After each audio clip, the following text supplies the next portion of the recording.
Okay, we're gonna get this show on the road here.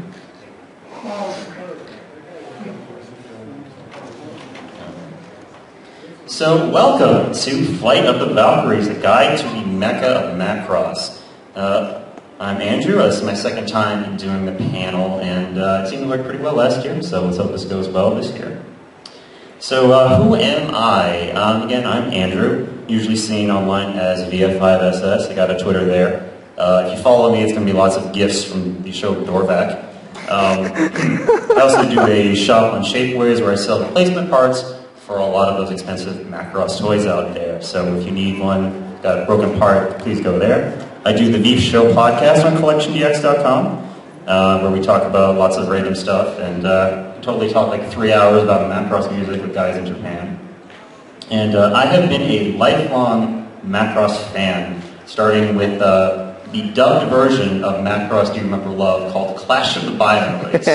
If you haven't seen that dub, check it out. It's kind of special. And just watch Jet Jockey in action. Anyway, so that's not even, like, I have a lot more Macross stuff. Because you see, I'm a collector, I love toys and stuff, and I have a lot of the Valkyrie toys. How many? Few. Too many. Again, not all of them, but still more. And the focus of this panel, we're talking about main characters only. I'm trying to use the Mecha of Macross to kind of bridge the gap between fantasy and reality, because the Valkyries are often based on real airplanes and use a lot of technology seen in real airplanes, experimental production, all that kinds of stuff, and it's really kind of cool when you get into it. And we got I was going to say, no Destroids, I'm sorry. The Destroid fans, all I can say about them is there's a bunch of them, they die a lot, the power armor from Dorvac is cooler. Anyway, so let's talk about Mr. Shoji Kawamori, and I totally have that toy.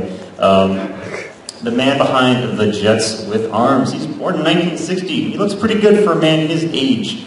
He started working very early in his career, as like 18 years old, as a guest designer for space battleship Yamato. He had worked on some popular toy lines that we came to know as Transformers. This started off as Diaclone, where all the cars and jets came from, and that's for Transformers. He also worked on things like Gundam Build 83, the live-action movie Gunhead, the Armored Core series, of course both the Quairons. Right now he does the mechanical design and series composition for Nobunaga the Fool. And probably one of his greatest accomplishments that few will ever get near is directing Macross Do You Remember Love at age 24. I'm 28, what am I doing this panel? Anyway, and the thing about him is he is a big aviation enthusiast. He's kind of a weird guy like that. He wanted to become an aeronautical engineer, but he found that it was kind of hard to do that. So he just went into design and animation instead. But for him, he's kind of living the dream, because those are all robots that he designed, and companies like to make toys of them. So we're going to get started talking about airplanes a little bit before we get into the robots themselves. And of course with Macross, you have to start with the famous F-14 Tomcat. Okay, the real one. Anybody love love? I love love love. Anyway. So this is the F-14 Tomcat. You've seen Top Gun or The Final Countdown. You've seen this airplane. And we're going to use it as an example to talk about common airplane parts. And I also have this to show off a couple of things as well. This is an old clunker who gets yellow every year. More yellow every year. So, parts of an airplane that you need to know. Wings, to keep them upright, very important. On the wings you have your control surfaces like ailerons, which let it roll, which is like this. Flaps, which help it fly better at low speeds. You have tail fins, usually, which can let you yaw left or right. It's kind of like moving a boat. And most Valkyries don't have the horizontal tail fins, but what they do is they let you pitch up and down. And we'll get into why they don't have the horizontal tail fins. Also parts like the fuselage, which is just the body of the airplane, canopy, the clear covering over the pilots, and things like nose cone, stuff you kind of know. A couple more terms though. You've got things like hardpoints and pylons. Hard points are places where they put weapons, bombs, fuel tanks, all that kind of stuff. The pylons being where you also mount missiles to the hard point. Like on the left there, that's a picture of a hard point right there with some missiles on it. An arrestor hook, you can see that in the picture in the upper right. That's a little thing dangling behind there. That's what you use to land in an aircraft carrier. And that goes in conjunction with, of course, landing gear, which is very important. And also a term that's a little more technical, but variable geometry wings. And that's what people call the swing wings, wings that move in and out. And what that allows you to do with an airplane is you can get the best of both worlds, or at least you could back in the 80s, where you need nice, long, straight wings for low-speed handling, and wings that are swept back are good for high-speed handling. And an airplane like the F-14 has to land in a carrier all the time, but also needs to be fast enough to catch bombers. Needed both things, so they just made the wings move. And it's also incredibly toyetic. If you ever have like a skyscraper from G.I. Joe or anything like that, it just looks really cool. That's an F-111 cardboard. That's 4 of them, showing you the different positions that the wings can go in. And I'm just going to go back for a second. The wings are not attached to each other. They move independently, but they are made so they will never move in different sweep unless they actually want them to. Another term is vertical takeoff and landing. This is allowing the airplane to operate like a helicopter, taking off and landing from basically anywhere that will allow. That is a Yak-141 Freestyle, just showing how it can just take off, lift off using the sheer force of thrust underneath it. And this is a pretty old concept, actually. Started way back in the late 40s, early 50s. The first jet to do it was called the X-13 Vertijet. And it's pretty well named because it just sat vertically, riding on the column with thrust coming out the back. And in order to land, the pilot had to hook the nose onto that little trapeze right there. And it was kind of difficult. But this idea stuck around a little bit because at one point they wanted to take the more recent F-16 and kind of make it transform in order to keep the pilot parallel to the ground as they were trying to do this goofy-ass landing on a wall style landing. But it's cool because it's actually like a real-life transformation, more or less. Just put some arms and legs on it and you've got Gerwalk mode. Anyway. Oh, and I totally spelled that wrong, too. Okay. So let's talk a little bit about the actual Valkyrie, the real-life Valkyrie. North American XB-70, a gigantic, almost 200-foot-long, high-speed bomber. This thing was designed to fly over Russia so fast that it's going to catch it. And first flew back in the 60s. It's a very old airplane. There's only one left, unfortunately. To fly in around Mach 3, which is more than 2,000 miles per hour. One of the reasons why it was canceled, though, unlike the ones in the show, it wasn't very good at dodging missiles. In fact, one pilot said, it was like driving a Greyhound bus around a slick track. Anyway, and in Macross, they know their roots. There's a tiny little model of the XB-70 on the desk there in Do You Remember Love. Also shows up Zeta Gun for some reason. I don't know why. Okay, so let's talk about the original concept for Macross. This was a science fiction series, more like Star Trek Troopers, called, very friendly name, Genociders. Yeah, so this was going to be, this really didn't get off the ground. This is going to involve a transforming powered armor thingy called the flight suit, and also kind of gear walk, bird walker type aircraft. There's a nice picture of a wood model they were showing off too. The sponsors didn't want this because it didn't look heroic. That was a very important thing with Mecha design back then, to sell a bunch of toys to kids. So they kind of kept going around to places. They had this thing called Project G, Gear Walk or We Walk. Because Gear Walk is actually kind of a pun on Go Walk, basically. These are two early designs. You can sort of see like elements of the final Valkyrie, kind of like this thing in there, with like the Destroyer over there. Yeah, I do like how one of them has such a big mace. That's just kind of funny. But Gear Walk, the Destroyer and Aquarius. This is me guessing what those names are supposed to be, but they were in katakana, so they could be anything really.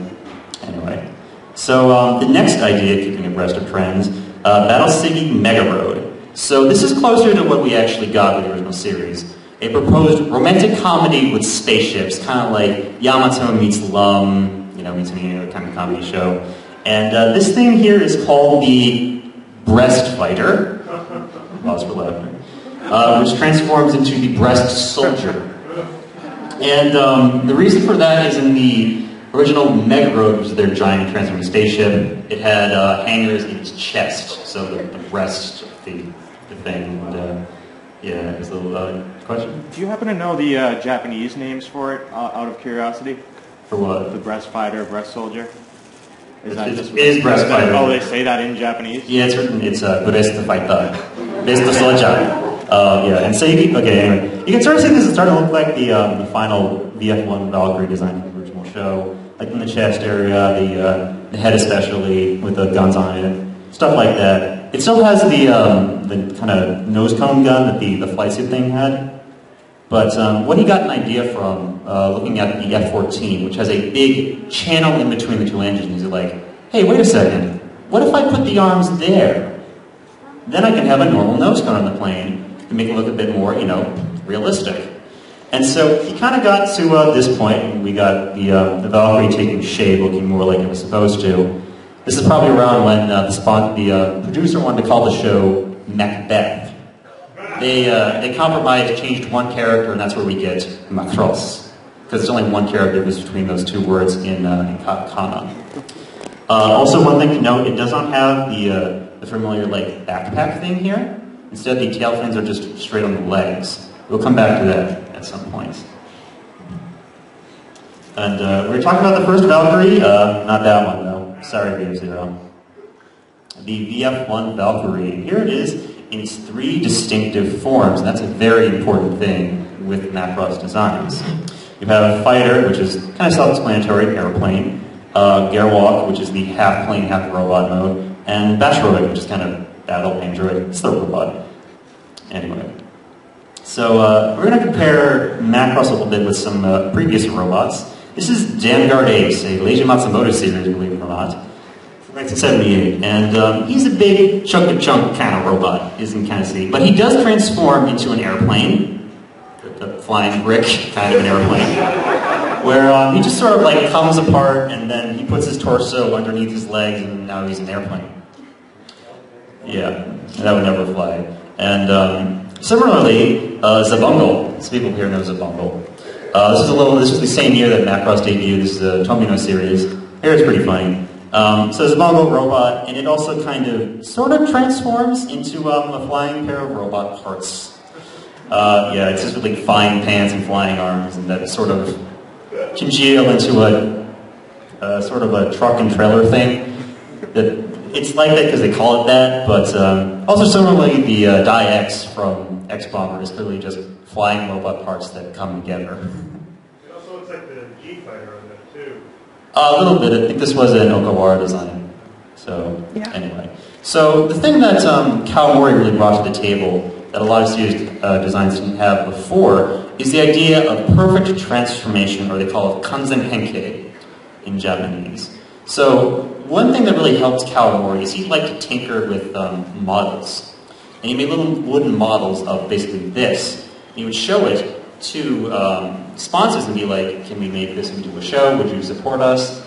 And eventually he got Takuto Toys to help him out, making the original Macross. And they liked the fact that he did all that work for them, because it meant they could just make a toy, figure out the stress points, and just kind of put it out there. Like, it worked in real life as well as on paper. And I'm just going to show it real quick. So this is a Jetfire, which is the original Takutoku toy after Takutoku went out of business, which is another story. And so this is what kids were playing with way back in 1983. So it's very simple. Just kind of do it up. And this thing is rickety as hell. And so here we are. We have ourselves a robot, and I didn't need to take fists from anywhere. I didn't need to grab an extra pair of legs or something. It is just, hey, everything you needed is part of the toy. Yes? It also took you about 100 times to get Transformers models up or something to transform. It depends on the Transformer, anyway. So, again, kind of getting back to the idea of the Valkyrie has 3 distinctive forms. You can look at any of the forms, you know exactly what is going on with these forms. Obviously, Vatoroid is robots. Gearwalk is for hovering and all that kind of stuff. More helicopter-like, high-speed gliding along the ground, stuff like that. And really the cool thing about these 3 forms is that, again, there's a Gearwalk mode. That's what it's supposed to mean. Ground effective reinforcement of wing and armament with locomotive knee joint. That's a backronym, obviously. But it is also very descriptive of what a Gearwalk is. So anyway, we talk about transformation. With the Valkyrie, again, these forms are distinctive. They have their own silhouette. You know what's going on when it transforms and how it's going to end up. And you get a sense of what each mode does. And one cool thing about it is that it's basically, when you look at the transformation as a whole, you're just basically bending an airplane in half at high speed. And what this allows you to do, in comparison to older robots, especially like Zibungle or whatever, is very dynamic action scenes, because it's one continuous motion. And that was really cool there. That was a huge change, too, from earlier robot shows, because the G-Fighter can combine and stuff, but it's stupid and not as cool as that. It's terrible. One interesting thing about the VF1 design, this toy has like big metal bars right here for the legs. As it's designed though, there are actually these panels that move the legs from the upper body and down to the nose cone area, where they then detach and then go back. So parts are like sort of coming apart as this thing is transforming, and no toy or model had done that, actually realized that, until recently. This was in the show. You could sometimes catch a glimpse of it, but it actually was there. It kind of catches some people by surprise because, again, perfect transformation, that was a huge thing. But it's like, oh, the Valkyrie was kind of not really perfect, but it was in a very obtuse way.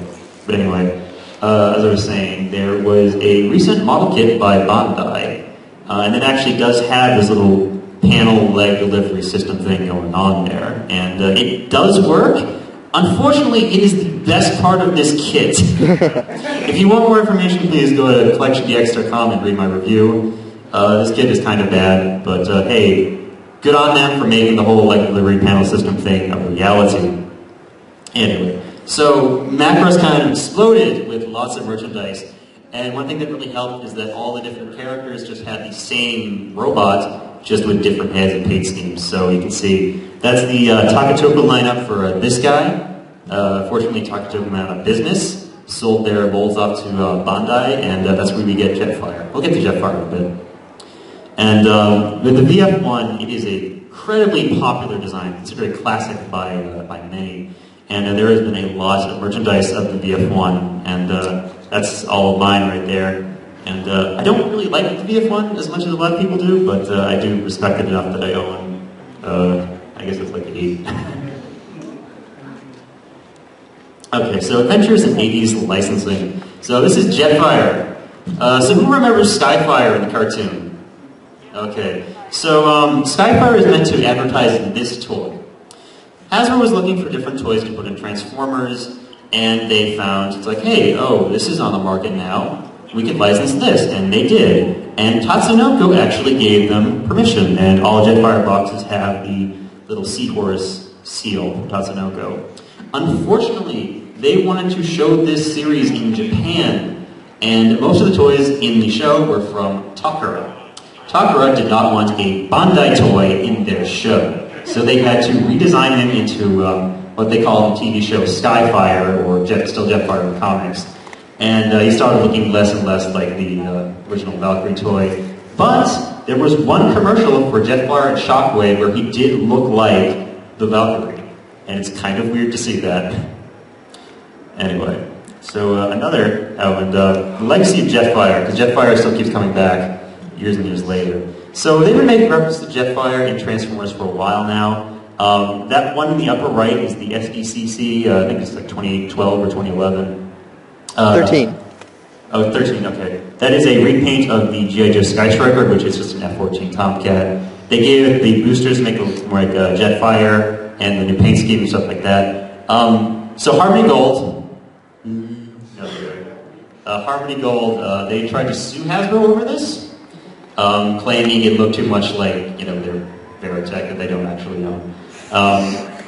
And their court case apparently got dismissed with prejudice, meaning that they cannot make that claim again. And I think one of the reasons why Hasbro was like, what are you doing? Because they had this thing coming soon, the Leader Class Jetfire, which looks a hell of a lot like a Valkyrie, although it does combine parts of the TV show Skyfire design in there as well. It actually does also have a human face, like the Skyfire character model. So anyway, a little more adventures in 80s licensing. Original design, do not steal, please. So there was this company called Nichimo, and Nichimo made tiny little, like this big, kits for all the Macross stuff. They got in contact with a company called 20th Century Imports. 20th Century Imports was like, hey, you want to bring this stuff to America? They're like, okay, sure. 20th Century Imports then worked with FASA, or whatever. And we know them as the guys who created Battletech. And that artwork in the middle and on the right is Battletech artwork. You can see how it kind of mutated from the original Japanese artwork there. There's a lot of confusion about this in general. Eventually, FASA had to pull all these designs from Battletech, and they called them the Unseen, because birds have a flair for dramatic. And what ended up happening, and a lot of this is hearsay when I've heard people who are in the industry, is after Harmony Gold sued them, they had, like, FASA thought they had some kind of rights from 20th Century Imports that went back to Japan. 20th Century Imports went out of business, so that entire paper trail disappeared. Also, when they actually contacted the two Japanese companies behind the original Macross, Big West and Tatsunoko, both of those companies had the same reaction, which was like, we thought you were helping them. Turns out, FASA screwed themselves over. So when people tell you that, oh, FASA had the rights, that's not true, unfortunately. And you might want to shield your eyes for this next part. This is old Battletech artwork. This is from their comic series. They used some Macross designs, and it's pretty dire. There's like one issue of this comic that doesn't look terrible, and I don't know what's going on with the head of the Valkyrie and that rightmost pick. It's a little giraffe neck there. So anyway, that's it. Oh no. Oh yeah. So those are actually two different battlenecks in the MechWarrior universe, or Battletech universe. They did stupid things with Macross. And this is one that people have heard of, Space Gundam V. This was definitely unlicensed. One of those Korean knockoff cartoons they made back in the day. You've probably seen some of them as like Space Thunder Kids, or Defenders, Galaxy Defender, and other dollar bin DVDs. Yeah, this straight up used a Valkyrie, and there was also a bootleg of this toy being sold in Korea by a company called Junes. For a while, it was actually very desirable because it was a very good bootleg, but now we have actual reissues and do not need them anymore. Anyway, back to, okay. Success leads to a lot of imitators. So some of these you recognize. Again, there's Skyfire, aka Jetfire there, the Zeta Gundam from Zeta Gundam, the Orgus from Orgus, and the Legios from Mospita, and at the end you've got the Logan and Auroran fighter from, or Space Helicopter, sorry, from Southern Cross. And of course some of these shows were made actually as follow-ups to Macross. Not really sequels, but just more of the same thing. What are you talking about? They are sequels. Yeah, only in some dead guy's mind. Anyway, oh. Shots fired. Shots fired. Anyway, I think the thing with a lot of these designs, though, is they don't quite get the things that work with the original Valkyrie toys, and what Calvary kind of keeps with his designs is that when designing a transforming robot, the best way to do it is to make sure that the layout of all the parts keeps it together when it's transformed. For example, with the whole backpack here with gravity, this actually will just kind of stay. I mean, there's a clip in here, but that basically will just kind of stay like that because of gravity and also how the parts are positioned.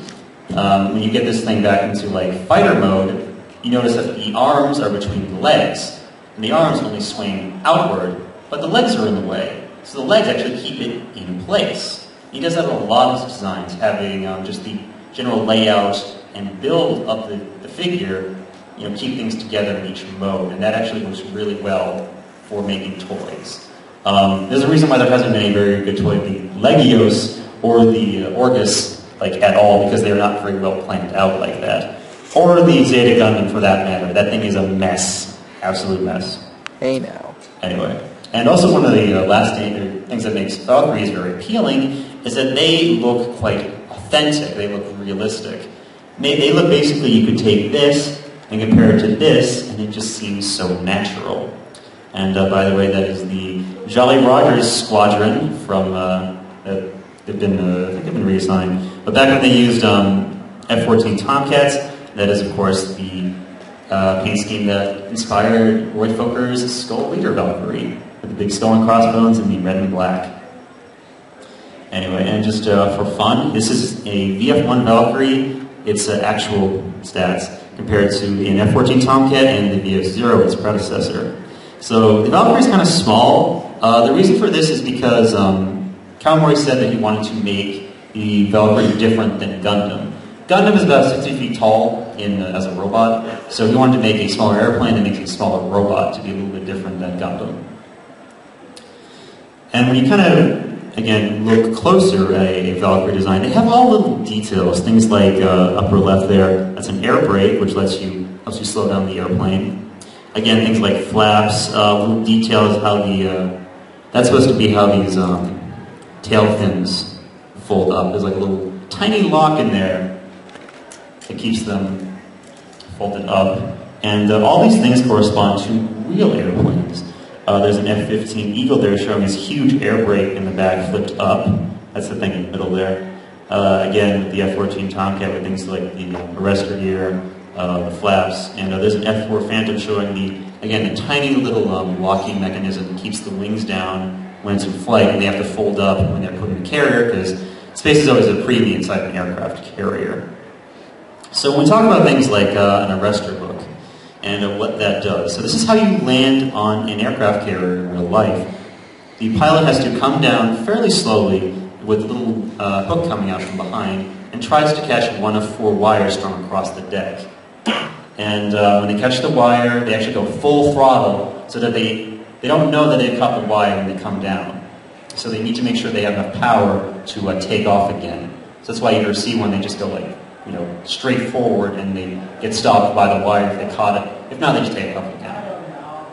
And the Valkyrie has something similar to that. It actually has 2 tail hooks in the back. They sort of show this once. I was surprised they actually did show it. But I think one of the funny things about the having 2 tail hooks is this would be a terrible idea, because if you're going to go full throttle as you land, say you only get one of those hooks, you're going to jackknife to the side incredibly hard and probably have a bad day.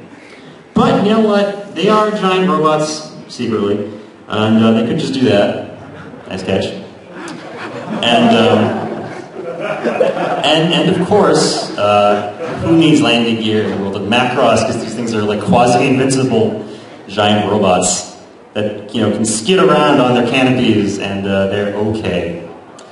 Anyway, so talking about other things, I didn't bring the one for this guy, but gun pods. So the reason why they call the weapons that the Valkyries use in their hands a gun pod is because, well, that's what we have in real life. It is basically what it is, a self-contained gun of some kind.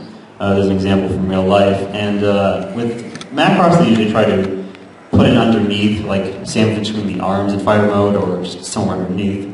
And the reason for that is it's actually a very authentic placement where you put the gun pod along the center line of the airplane. There it is on an F-4 Phantom. And the reason they carry gun pods in case the airplane doesn't have guns normally, or if they just want extra firepower. Of course, in Macross, the giant robot needs a gun, so that's why they do it there. So this is playing dress-up in a manly way, not just for Alto-kun. So when Kawamori was working with the guys at Takatogu, he actually started playing around with the toys he got. And he figured, it's like, well, what if I take some foam board, cardboard, and make armor for these things? And so that's where we get the idea for an armored Valkyrie. And it was very good for Takatogu because they could just released the armor set and people would buy it and works with all their Valkyries. And it's the kind of thing that really persisted in Macross. It showed up in Macross 7 with the Thunderbolt right there, and Frontier with the Messiah Valkyrie, and again in Macross 0 with the Phoenix. And here's another cool thing called Making It Faster with Fuel and Sensor Tactical. Now, this originally started off with the F-15 Eagle as a way to give it more fuel, more places to put weapons, stuff like that, more places to put sensors, and basically what a fast pack is like a big pair of saddlebags that you just kind of put on the side of the airplane. And they are designed to conform to the shape of the airplane, reducing drag so that it can still fly pretty well. Because normally like with big underwing air tanks, or fuel tanks, sorry, that can cause a lot of drag and make you fly less efficiently, go a little slower in the air, and it's a little bit heavier. And this is a way of kind of integrating all that into the airplane itself. And it's an idea that exists in Macross. They take a little bit step further by like adding big boosters at the back for space, but some of the same idea kind of comes out there with like packs on the legs, which are the closest to the sides of the Valkyrie, as being like the size of an airplane. And they usually call this making a super Valkyrie because, you know, it's Japan, it's super. And also sometimes if they get the two guns in the back, it's a strike Valkyrie. Although some of these terms are actually just made up by the toy companies because, you know, they're trying to sell toys. Another idea in real life is the aerial early warning control. These are airplanes that fly around with a huge radar dish or radome, and they use this radar to scan the skies, look for enemies, and to coordinate allies so they can go get the enemies. That's a V2 Hawkeye right there.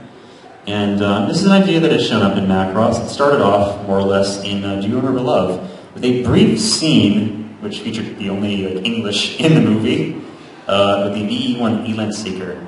And that is a very popular design, the Elintseeker there, despite having like, you know, 10 seconds of screen time. But yeah, and it's something that has persisted in Macross. It's shown up in both Frontier and Macross 7, where they just stick the big radome on top of the Valkyrie. Frontier fans is like Lucas Valkyrie right there.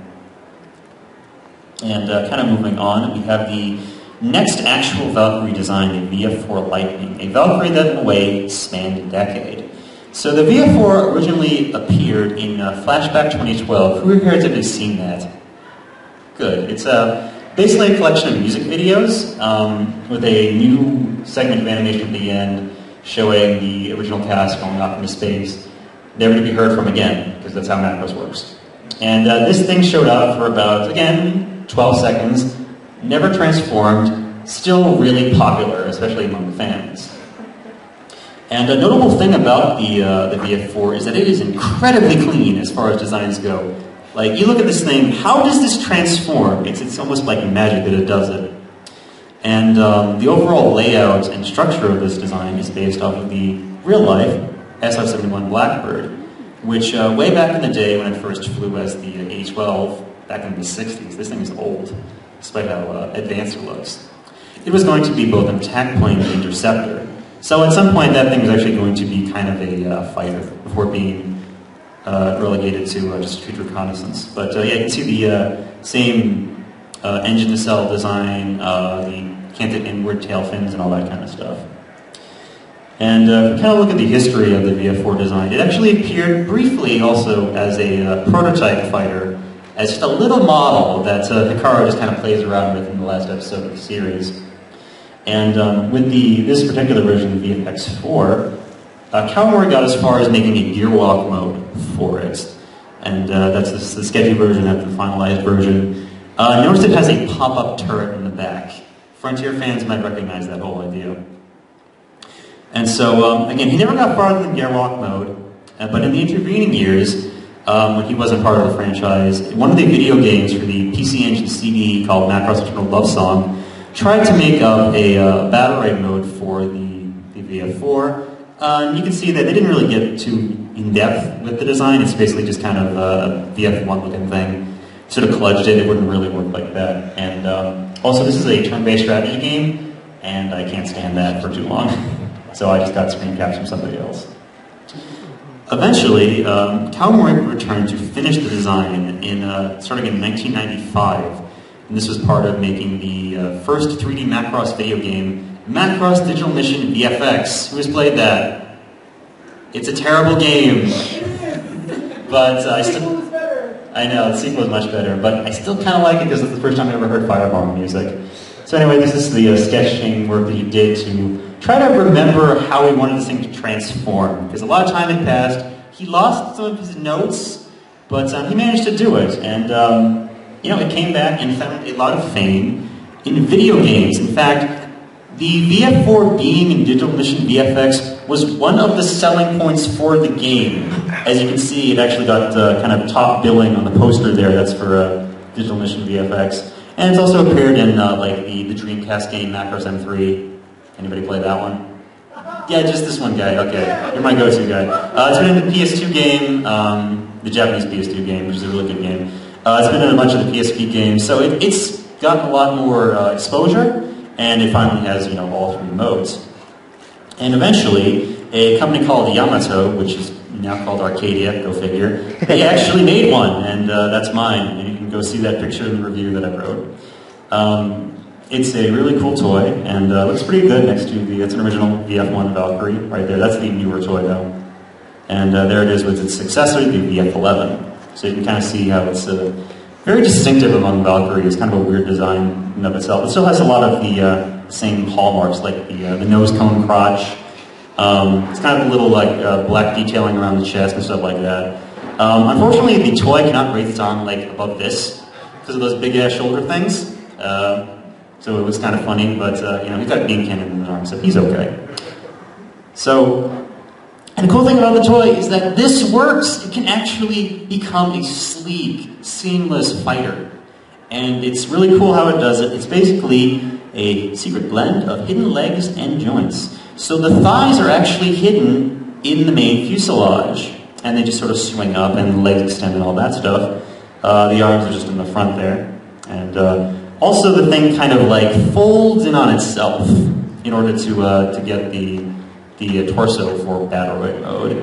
And that looks kind of complex. It's not actually too hard to figure out, not much more than most like deluxe or Voyager class Transformers. It's just that these are expensive toys and you want to baby them all the time. So anyway, let's talk a little briefly about Macross 2, the Snake's Revenge of the franchise. That's the best way I can put it. The VF2 SS, and there's also a bunch of other ones, was not designed by Kawamori. This was done by collaboration with Kazuki Fujita, who did the Zeta Gundam, and Koichi Ohata, the most dangerous man. So this thing is basically just another take on the VF1. The biggest thing that it leaves behind is any kind of reference to real airplanes, and it's like, it's a thing. I don't care about it either way. There's also the other VF2 in this series, because there's 2 of them, and they're completely different robots that have the same designation, whatever. And also that one really cool one that had very little screen time in the middle, Siren, which again is just a take on the VF1, kind of in direct contrast to where Kawamori would go with the franchise. Again, the VF4 was never finished until after Macross 2, and after he came back to the franchise. But let's kind of get into that. So, this is Kawamori returning to the franchise. Again, he doesn't look that much different than he does now. I don't know why. So that's him back in like 1994, showing off he's got in his hands a Lego model of a VF-17. And what he learned over the years, instead of using like wood and stuff like that to make his models, he would use Lego to plan out and design his robots. And he's been doing it ever since the early days with Macross Plus and Macross 7. And he actually moves a little bit, and I tried to enhance. So I'm pretty sure that is a Lego model of the VF-19. So Basara's Valkyrie, Isamu's Valkyrie. So I thought that's really cool there. So we kind of get into Macross Plus 7 equals awesome. Because these were actually 10 in production. Not a lot of people know that. Macross Plus, the first episode came out, I think, August, and then it takes months between episodes of OVAs. So as that was happening, 7 premiered in October, so you were getting episodes of 7 in between getting episodes of Macross Plus, so they're around the same time. And of course you had the prototype for Macross Plus, the YF-19 called Alpha 1, and Nikki Basara's VF-19 Kai Fire Valkyrie. And, they are in gearlock mode. And probably a distinctive thing about the VF-19 design is that it has what are called forward swept wings, wings pointing the wrong way, more or less. And that actually is based on something in real life.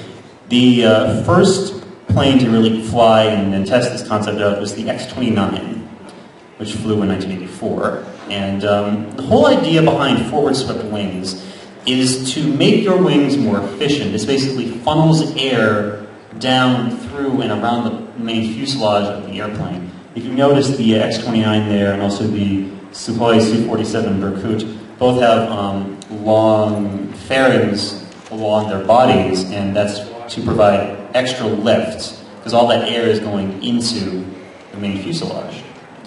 And what this means for an airplane is that it can actually maneuver a lot more than most normal airplanes because they can maneuver past the point where other airplanes would stall or start to lose lift and fall out of the sky. The reason they don't use this very often, though, in real airplanes is because it requires advanced composite materials for the wings because they warp at high maneuvers. And also, it's very unstable. These planes require a lot of computer assistance to remain level in flight when they're not maneuvering. But, Valkyries are transforming robots, so they obviously have really good computers anyway. So, and also another innovation from real life that made its way into Macross is the idea of having weapons bays in your fighter jets. And this is a way to make your robot, or make your airplane a little bit stealthier. Because hanging weapons from the wings, from the body, that can usually cause a lot of radar reflection to make you more visible. So the idea with things like the F-35 Lightning II or the F-22 is to put the weapons on the inside where everything is stealthy already. So it made its way into Macross, and they did this with mostly with like the VF-19 actually has weapon bays inside. Bosser was very mad about firing those missiles. Isama wasn't though, because he was trying to kill gold. But yeah, it's just in the legs. It's a kind of cool feature. But to be fair, Macross has always kind of had the weapons bays with potentially probable areas. This is true, yes. They managed to put lots of tiny little beer can missiles in places they shouldn't be. Or the bulk of Macross itself being Yeah, pretty much. I recall that too. So here's another idea. Kind of getting back to why don't they have horizontal tail fins? So what they do, this existed implied in the original Macross, wasn't really showed until like the Plus. The idea of thrust vectoring. And this is actually using paddles, or in this case, feet of the airplane to move the thrust around in certain ways, allowing you to pitch or roll the airplane without using control surfaces. You're using the thrust to move it around, again, kind of based on the whole idea of VTOL. And in real life, this is used by things like the F-22 Raptor. And you can see it's got these big panels in the back that can move in different ways to direct the thrust around. And one kind of cool thing about the VF-19 design is, unlike the Macross 2 stuff, it isn't just a copy of the VF-1, and it manages to kind of bring the universe forward without actually just being a copy. I like to call it the idea of familiar progress. Looking at the two of them, you can see a couple of earmarks of being the same design again, like little black marks up front near the canopy right there. Just kind of the whole general layout. I like the fact that the VF-19, it is a bigger airplane, but even if you just kind of look at them at a glance, it just looks longer. Like even if they were like the same size toy. These two toys are actually in scale, so that is kind of how they would look in real life. And also another cool thing is a lot of Valkyries in the Plus and 7 era have a shield on their arm. And that's kind of going back to the original design for the VF-1 Valkyrie, where he wanted to put the tail fins on the legs. But he didn't want the arms to be visible from above, so he's like, well, I'll just come up with this whole like backpack thing here. So with the VF-19, he decided, well, what if I just put a nice flat panel there that can become a shield when it's a robot? And so that's how we get the kind of shield idea in later Macrosses. So you can see with the shield removed, the arms are just visible. So that's a cool idea. And also a neat feature of the VF-19, it actually has eyes. Both the prototype YF-19 and Bossera's Fire Valkyrie have eyes, which is kind of cool. Unfortunately, you can't really see the YF-19's eyes too often because they're underneath those walk-in shades. But if you have the toy, they usually put the eyes underneath as a little detail feature. Also, kind of a neat thing about the YF-19, it's a very good prototypical Kawamori design. If you're familiar with, like, you know, Armored Core, Eureka 7, again we have the Mirage Type 0 from Eureka 7, and White Glint from Armored Core for Rancer. They have a lot of the same earmarks as the YF-19. You've got things like stuff on the hips. He loves stuff on the hips. If he can do it, excuse me, he usually does it. Oh, like the first masterpiece, Starscream? Yeah, that too. Anyway, she's talking about his design of the masterpiece Starscream, the old masterpiece Starscream. Things like pointed chest are there too, pointed feet. He likes that. Very sleek designs overall. That's kind of his calling card. And when you look at the VF-19 design, it's a very clean, sturdy robot design. In fact, it's kind of hard to tell how it transforms when you look at it, because it sort of like fools you in certain ways. There's a little cod piece that kind of looks like a nose cone. To keep that same, you know, nose cone crotch idea. That's your roots right there. Things like where does the chest go? Where does everything unfold? And when you look at it, actually in motion, it's kind of interesting. It's like exploding in flight. The reason I say that, it's basically every single part of the design is going as far away from the center as it can when it transforms, and then it just sort of like collapses back together. So here's a little clip from, actually here's a closer look of it. So in Macross 7, you see this scene a lot because hey, stock footage, where basically the rear half of the fuselage comes up and over the canopy, the cockpit, that area, and that's where you get the main chest of the robots. And it's a very clever idea because it hides a lot of features of each mode, so it kind of makes it seem like a lot is going on, even though not really a lot is happening there. I mean, it's just things are unfolding and repositioning. And, but it's, again, a very dramatic transformation that is still just kind of simple. And as we go YF-21 going on VF-22, we have the YF-21 Omega 1 from Macross Plus, that was Gold's airplane. And later in Macross 7, it's reintroduced as the VF-22 Stern Global 2. And this is the design that is based off of the real-life YF-23 Black Widow. You can kind of see here, if I just go back real quick, they are very, very similar. The same kind of like wide wings, tail fins angled outward, very sleek profile. And because a lot of Macross Plus was inspired by the real-life competition between this airplane and the YF-22, which would become the F-22 Raptor. Obviously, this airplane lost, and of course, Gold's airplane also lost too. But it did get to come back, unlike this one.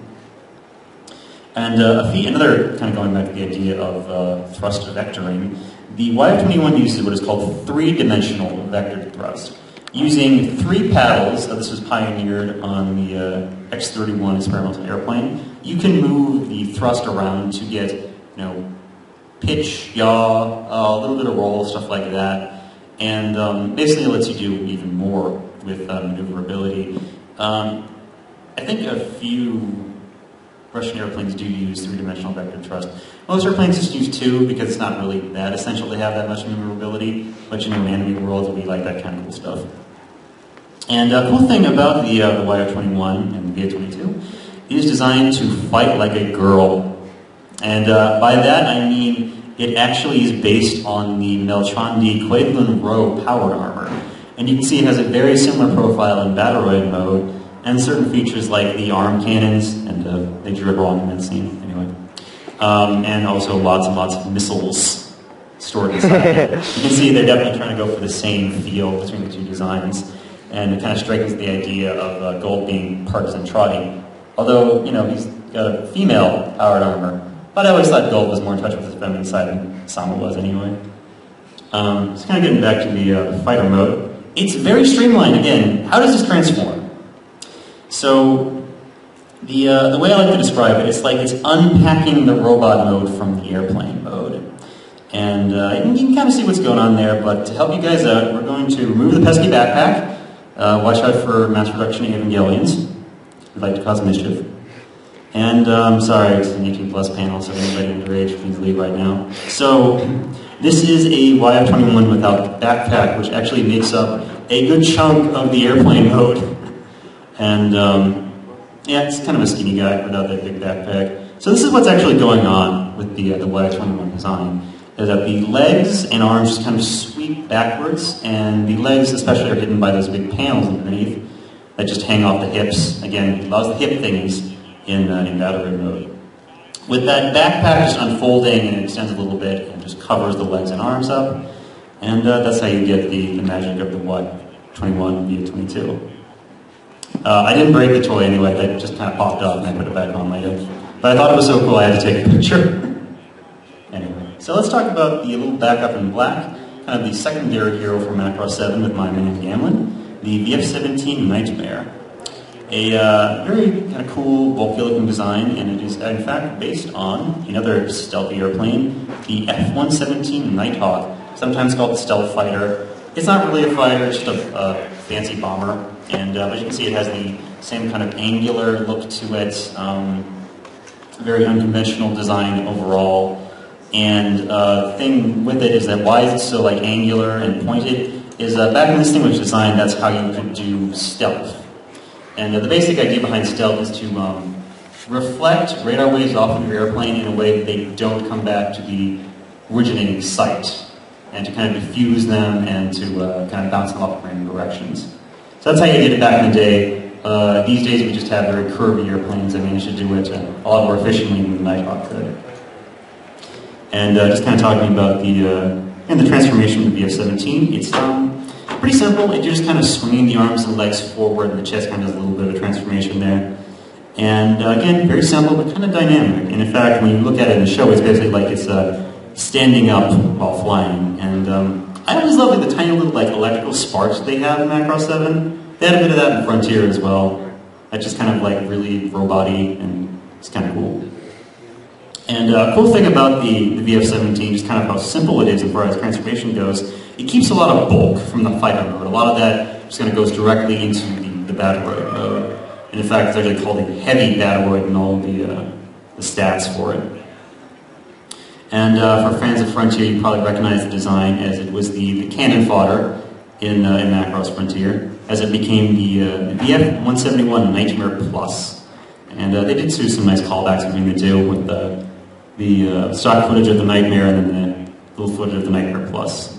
So I like to think the idea is that diamonds are forever, because hey, it's Diamond Force from Macross 7. And if you put two of these together, you make a nice diamond. And a cool thing about the F-171 is it is basically the same design, a couple of tweaks. It's a lot skinnier, so it's kind of a testament to the longevity of Kyle Mori's designs, because you can just kind of take the same thing and just tweak it and make something else. But it still looks good, still works. In my opinion, though, the VF-17 toy is a lot nicer, because that VF-171 toy is frustrating as hell to transform. Okay, so we're starting over with Zero in Macross Zero, with the VF-0 Phoenix. And actually that name was part of the pre-production material. Didn't show up in the OVA, but then got reinstated just to kind of give it a name with the rest of the Valkyries. And the reason why we have the VF-0, just because prequels like to fuck with continuity, is because they wanted to make the jump to 3 dimensions. And, as good as this design is, you need to tweak it a little bit to do, a 3D production. So they just kind of decided to make a whole new design and say that it is, the predecessor to the VF-1. And that is the VF-0, flying around with some real airplanes there. But one cool thing about the Macross Zero era of production is we got to see a lot more of the design phases in Macross. This is kind of when we're just kind of sketching out the design, making little red marks to kind of shift the proportions around a little bit. And even refine things, try to point things out to the people who are going to be eventually doing the 3D model for this particular design. And that was a big thing with Macross Zero. It was the first full production to use 3D models.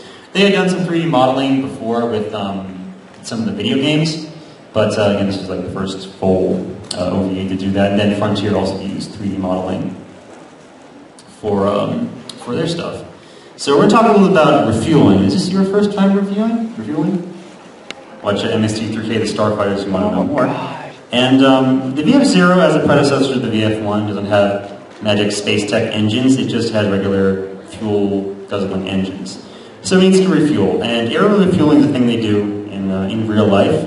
Here's an example with an F-18 Hornet and an S-3 Viking. This is how the Navy does it. This is called the probe and drogue method. And the whole idea behind probe and drogue is that you have an airplane with some kind of fuel tank on it that has a hose that comes out the back and ends in what's basically like a shuttlecock, like in that. And this is a little like parachute that just keeps it level in flight and allows the airplane that has a probe on the end to just hook in and then start to refuel. The Air Force does it a little different when they use the boom receptacle method. I'm not going to do that here. And that's just an example of real life. Again, everybody but the U.S. Air Force uses probe and drogue method because they just have to be different.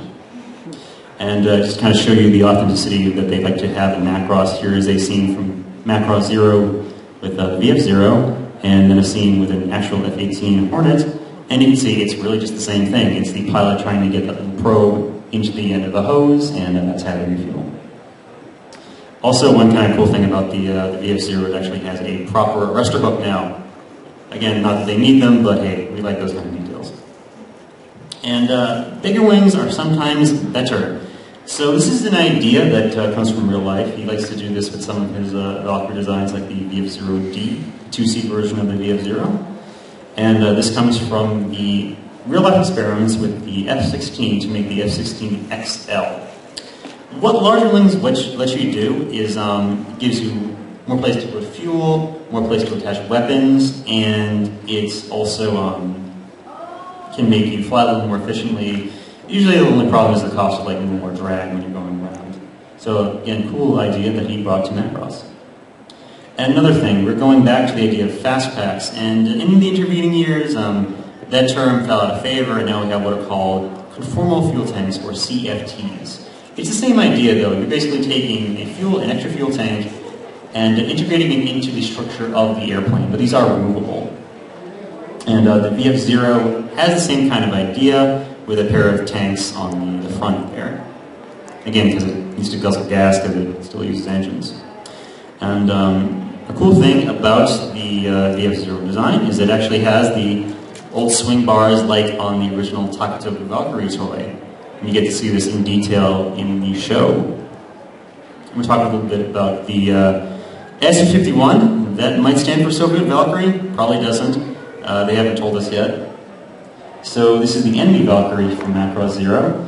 And a design that actually let us get a really, really good look at his design process. He put a lot of effort into this design, because it was completely new for Macross 0. So he took his Lego model on the left there, photographed it in high contrast from multiple angles, and traced over it, and then started to work out the actual design of the thing as it would appear in the OVA. And I also want to mention that if you go back to the breast fighter, certain details do appear in the SU-51, like little double winglets, fuel tanks on the side, and the head on the top, like a head gun on the top of it. And also the SU-51 is based on the Sukhoi series of airplanes. And this is a Sukhoi Su-34 fullback. They also made things like the Su-27, Su-35, a whole bunch of designs based on this full layout. That's a Su-27 right there. And if you put it next to an SU-51, you can basically see that they are very, very similar. There's a lot of Cold War era aviation in the SU-51 design. And very cool nod to real life. Now, one thing about the SU-51 and the airplanes based on is that they're very big airplanes. And as a result, the SU-51 itself is really, really big. Especially compared to Valkyrie, it is the tallest one on my shelf, if I put them all on the same scale.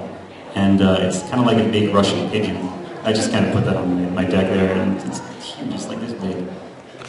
Very bird-like airwalk mode. It's got like talons in the front there, and it's pretty cool. A lot of the design is based around compressing this incredibly long nose cone. And if you don't do that and try to do it like the VF1, it would look kind of doofy, like that.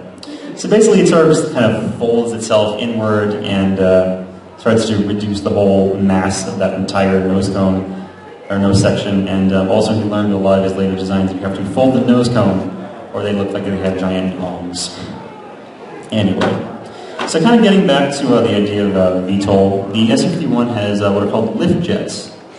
And lift jets, basically how they can be used in fighter mode, is a nod to the real-life designs by Yakovlev. Yakovlev made a couple of airplanes like this. They were trying to copy the famous Harrier jump jet. And the Harrier just has one engine with 4 little nozzles that swing down. And because it has a very efficient unit, it can do that pretty well. In Russia, they couldn't quite do that, not with the speeds they wanted to get out of their airplanes. So what they decided to do is create this idea of the lift jet, where you just carry a couple of extra smaller jets with you just for vertical takeoff. They do nothing the rest of the time, but they are there and they look just like they do on the S-51 as they do in real life. So another cool idea. So we're in a new frontier with Macross Frontier, probably where a lot of you got your start with Macross. And I like that show a lot. So we have the VF-25 Messiah Valkyrie, which is still a goofy name, but whatever, go with it. And again, he started over with his Lego designs. The man loves doing Lego stuff, so that's his original Lego prototype for the VF-25. And later on, he takes off a picture of it and starts to sketch it out. But one thing you can do now with 3D modeling is actually have the 3D model of the Lego, the original Lego figure he made, and overlay the CG model they're going to make for the show alongside it. So that's kind of what he's doing there, and it's one thing that really helps you, again, make a design that works on paper and in real life, which is very important to him. He's done some actual sketches of the VF-25. Unfortunately, some of this stuff hasn't really shown up in art books, but I saved this from a website. This is the original sketch of the design. Note the blue and white color scheme. So if you remember way back when we had the trailer for Macross Frontier, there was a blue and white VF-25. And they actually reused this scene, but they redid the model to be Ozuma's armored Valkyrie. So that's kind of a cool thing you can do with 3D models. You can have the same data, but adapt it to a new design as long as it has kind of the same structured layout. So we've got the finalized VF-25 design, kind of a nice sturdy-looking robot there. And in many ways, it incorporates little bits from all different kinds of Valkyries from over the years. Details from the S-51, the VF-11, things I didn't talk about, unfortunately.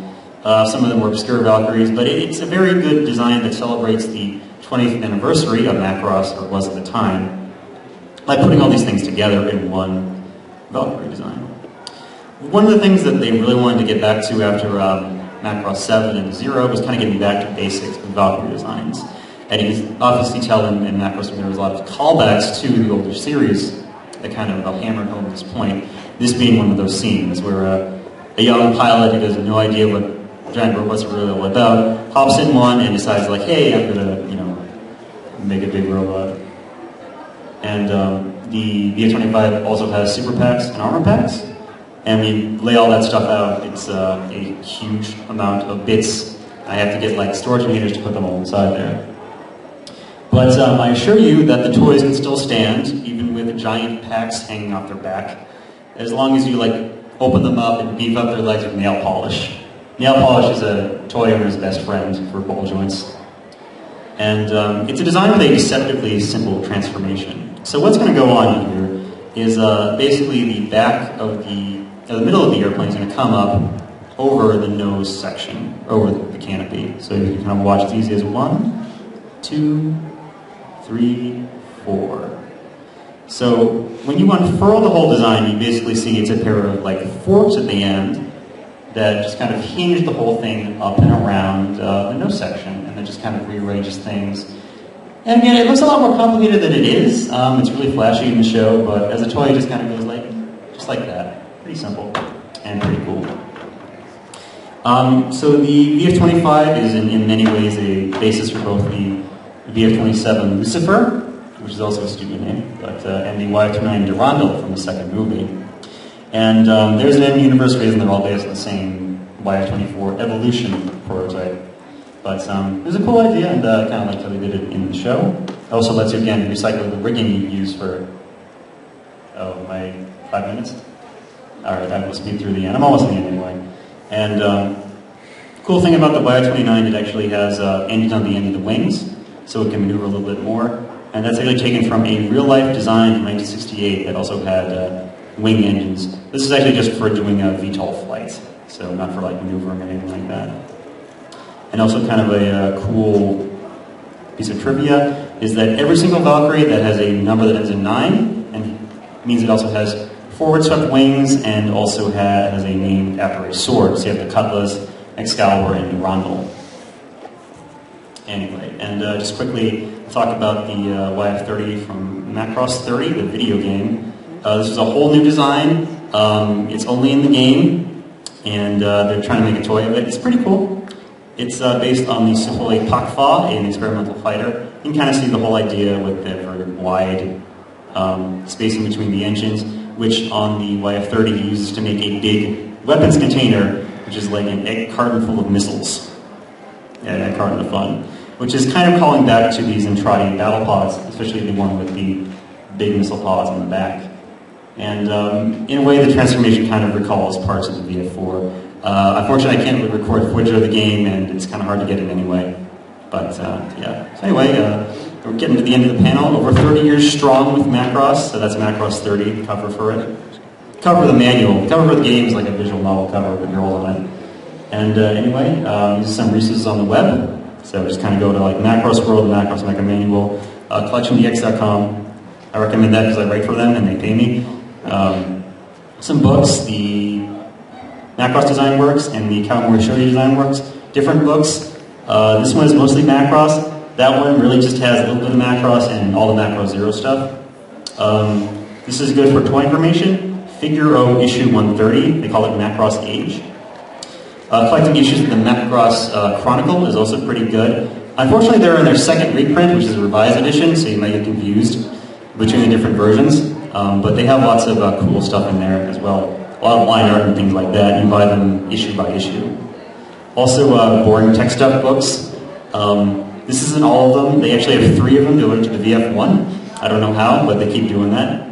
They're pretty cool. Lots of cool technical pictures. Model CGI and make them look very realistic. That's kind of a cool thing.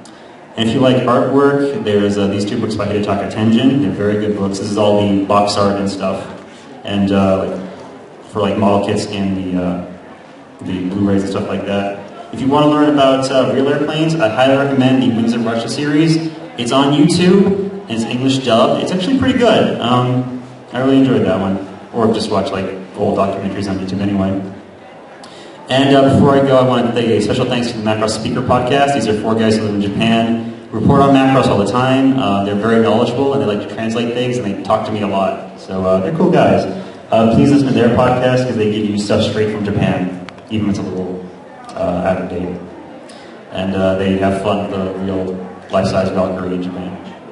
And I also want to thank all of you for coming to the panel, because these kind of panels don't happen without you. And anyway, one last thing. So as CollectionDX, we're doing Super Robots Giant Monsters next weekend, the 29th, Saturday, in Lowell, Mass. So if you want to have these cards right here, I'll just like put them over there. You can grab one if you want. And that's the end of my show. So hope you enjoy it.